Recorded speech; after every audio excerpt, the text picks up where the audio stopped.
Pour ne rien manquer, abonnez-vous maintenant. En direct de Marseille, les vraies voix Sud Radio, 17h-20h, Philippe David, Cécile de Ménibus. Et le G500, ce sommet citoyen en direct de Marseille jusqu'à 19h avec nos invités du jour. On va revenir sur le pouvoir. Donnez votre avis sur les priorités pour la protection de l'environnement. La protection de l'environnement, le changement climatique nécessite, on le sait, des évolutions radicales dans nos gestes quotidiens. Et les collectivités locales, le dernier rempart, et on en parle souvent, et c'est bien de le rappeler aussi, doivent aider les habitants à adopter des comportements plus écologiques et durables. Et n'est-ce pas le temps de faire participer cette population à ces problématiques urgentes et d'engager des réflexions communes? Cher Philippe, il faut qu'on en parle. Oui, il y a eu la Convention citoyenne pour le climat, mais est-ce que pour vous ça pose pas question? Parce que on est théoriquement en démocratie représentative et c'est les élus qui doivent décider et pas des gens qu'on met dans un comité théodule, que ce soit sur le climat ou pour autre chose. Et est-ce que quelque part sur l'environnement, on n'est pas toujours avec le martinet ou même le fouet ou la cravache à la main, plutôt que de prendre des bonnes mesures, que parfois les décisions des politiques sont pas un peu antinomiques? Venez nous dire ce que vous en pensez au 0826 300 300. Et nos invités pour en parler, Christine Juste est avec nous. Merci d'être avec nous. Bonjour. Vous êtes adjointe ville de Marseille et vous avez dans votre portefeuille, entre autres, parce que c'est tellement long, l'environnement et la lutte contre les pollutions. Nicolas Humbert est avec nous. Bonsoir. Merci d'être là. De chez Green Cross, et Eric Tocu qui est avec nous, Terre de Liens. Merci d'être avec nous, et Christophe Madrol est là avec nous aussi. Christophe, c'est toujours l'occasion de revenir aussi vers vous sur l'environnement, parce que vous, c'est aussi la biodiversité, et l'environnement, c'est aussi votre portefeuille à la région. Est-ce qu'on en parle assez? Est-ce qu'il y a assez de pédagogie? Est-ce qu'on écoute assez, en tout cas, les citoyens sur leur peur, en fait, de l'avenir? Alors, ce qui est c'est que les citoyens sont beaucoup plus en avance que les politiques. Je suis assez fasciné quand on parle d'énergie renouvelable, quand on parle de mobilité douce, que les citoyens sont inspirés de pouvoir travailler et réfléchir sur la question de l'environnement, mais ce sont les politiques qui ne sont pas assez formés et qui ont parfois peur de s'engager dans le cadre de la transition écologique ou la transition énergétique.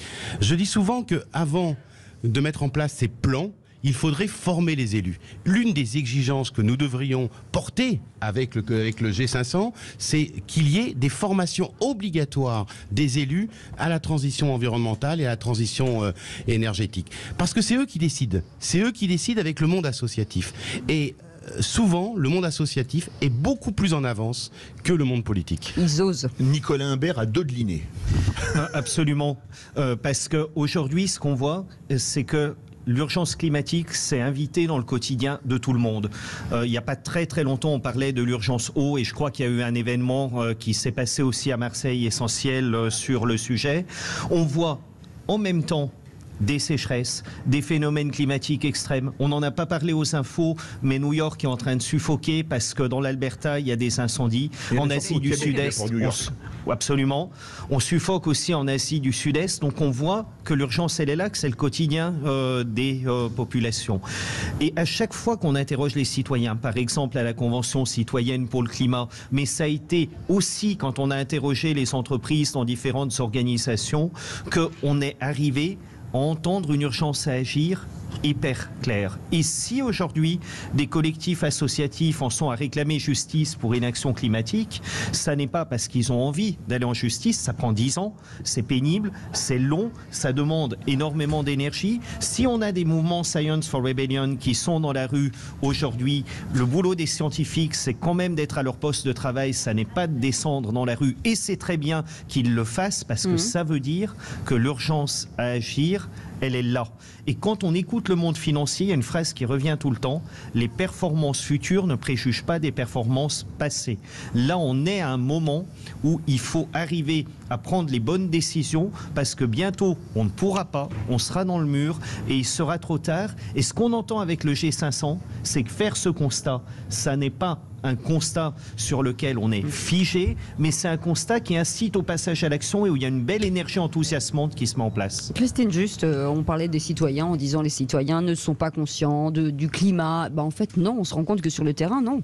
Alors oui, justement, je veux démentir cet adage parce que justement, nous avons énormément de citoyens qui sont devenus de nouveaux élus. Donc forcément, ils sont un peu formés parce que heureusement, cette ville, elle a tenu à bout de bras par les associations. Mais c'est aussi un contre-pouvoir. Et nous avons créé l'Assemblée citoyenne du futur où nous avons tiré au sort 101 citoyens et nous les faisons travailler actuellement, ou tout au moins ils travaillent sur d'abord la sobriété en eau et le tourisme durable. Ce sont les 2 premiers sujets qu'ils ont en charge aujourd'hui. C'est une forme de contre-pouvoir et nous associons également dans toutes nos décisions les citoyens. Nous faisons des laboratoires citoyens parce qu'en fait il faut mener tous les combats en même temps. Le combat contre le climat, il faut désimperméabiliser, il faut renaturer, il faut changer la mobilité, nos comportements, notre façon d'agir, de consommer. Enfin, le chantier est tellement immense parce que, il faut le dire, vous avez parlé d'impôts tout à l'heure, mais vous n'avez pas dit qu'est-ce que ça va coûter aux générations futures, notre inaction. Mais c'est rien à côté des hausses d'impôts qu'on peut imaginer. Ça va être incommensurable ce que ça va coûter aux générations futures. Ce que nous ne faisons pas à l'heure actuelle sur l'eau, c'est dramatique, c'est criminel. Et dire que tout va bien, non. Alors il ne faut pas être dans le pessimisme systématique, mais il faut dire qu'il nous reste très peu de temps pour agir et nous devons aller sur tous les fronts, que ce soit le climat, la perte en biodiversité, les énergies renouvelables, et le chantier il est colossal et on ne peut pas le faire seul élu, sans l'État et sans les citoyens et le monde économique. Éric Tocu, Tiers de Liens, veut réagir. Oui, je crois que ça touche également, en dehors des aspects environnementaux, les notions aussi de sécurité alimentaire. Terre de Liens, c'est une association, un mouvement citoyen qui existe depuis 20 ans cette année, qui est engagé sur la préservation des terres agricoles et pour une agriculture biologique et paysanne. C'est-à-dire rester dans un schéma où les choses sont maîtrisées, en fait, que ça soit sur un plan large, mais également au niveau des fermes. En France, il y a des problèmes d'artificialisation qui sont énormes. Il y a une loi qui a été promulguée pour arriver à la zéro artificialisation nette. Et en fait, actuellement, on est dans la mise en place de ces choses de manière concrète. Et en fait, on se heurte aux citoyens d'une certaine manière, mais également aux élus qui les représentent. Parce qu'en fait, sur un plan local, ce sont des choses qui sont très difficiles à mettre en place. Ce qui est fou, c'est que vous dites que ça fait 20 ans que vous êtes engagé sur le terrain. Est-ce que vous avez vu une accélération? Parce que ça a été quand même difficile depuis 20 ans d'expliquer aux gens que ça allait être compliqué, et tout à coup, il y a un déclic, on en parlait tout à l'heure avec Christophe Madrol. Est-ce que vous sentez quand même aujourd'hui qu'il y a une conscience générale, où il y a encore beaucoup de travail? Oui, il y a eu clairement une accélération, notamment pendant la crise du Covid, sur les questions alimentaires. Qui actuellement se ralentit et pose le problème du bio qui est en difficulté. Mais le mouvement s'accélère vraiment. Sur la région PACA, pour parler de l'endroit où nous sommes, la région sud, oui, nous avions en 10 ans acheté 15 fermes. Depuis l'an passé, on est sur un rythme de 6 fermes par an. En fait, on a une épargne citoyenne qui vient nous soutenir. On a actuellement 38 000 membres donateurs, adhérents et actionnaires qui viennent en fait financer un nombre de fermes qui est très important, puisque nous avons 300 fermes et 8000 hectares. Mais quelque part, on nous dit que pour l'environnement, il faut en finir avec l'agriculture intensive. Mais est-ce qu'on peut se passer de l'agriculture intensive avec la population de la planète qui augmente, sans risque de voir les prix des denrées alimentaires exploser et donc taper le pouvoir d'achat, et deux, d'amener la famine dans d'autres endroits de la planète? Terre de Liens, c'est le local qu'il faut. Et d'ailleurs, nous avons pour la première fois à Marseille une élue à l'agriculture durable. Oui, mais Terre de Liens, et nous nous battons. Il y a une pression foncière, c'est un vrai combat, comme Terre de Liens. Est-ce qu'on peut se passer de l'agriculture intensive? Oui, on peut s'en passer. On n'a pas forcément le temps de mener ce débat-là. Il faudrait 2 heures pour expliquer à nos auditeurs qu'est-ce que c'est que l'agriculture intensive et quelles sont les alternatives. C'est pour ça. Après, on a d'autres chats à fouetter et puis on a le pastis qui nous attend en bas du bar. Parce qu'on est à Marseille. Faut pas non plus rigoler. Il faut du local. Moi, par rapport à Terre de Liens, j'aimerais. On a quand même, avec la région, voté un budget 100% fer avec les indicateurs qui sont discutés dans le cadre de l'UCN et l'ensemble des partenaires.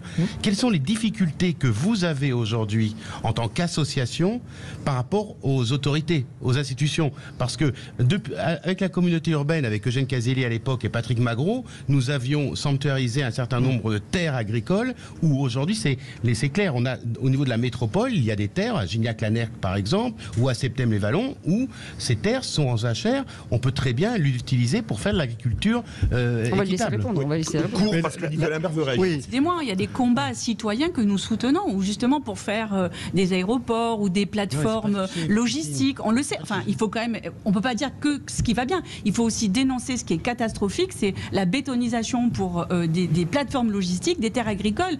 Et on le voit bien aussi bien au département de la métropole. Les combats sont très rudes. Le plan local d'urbanisme, c'est un véritable un combat que nous menons pour arriver à sauvegarder, parce que les terres agricoles, c'est aussi des trames vertes, c'est des continuités écologiques. Ça fait partie justement de ce que nous devons lutter à préserver. Tout à fait. Oui. Enfin, nous collaborons avec les collectivités puisque nous sommes en fait maintenant partie prenante de la gestion d'une certaine manière de la gestion du foncier agricole sur la région.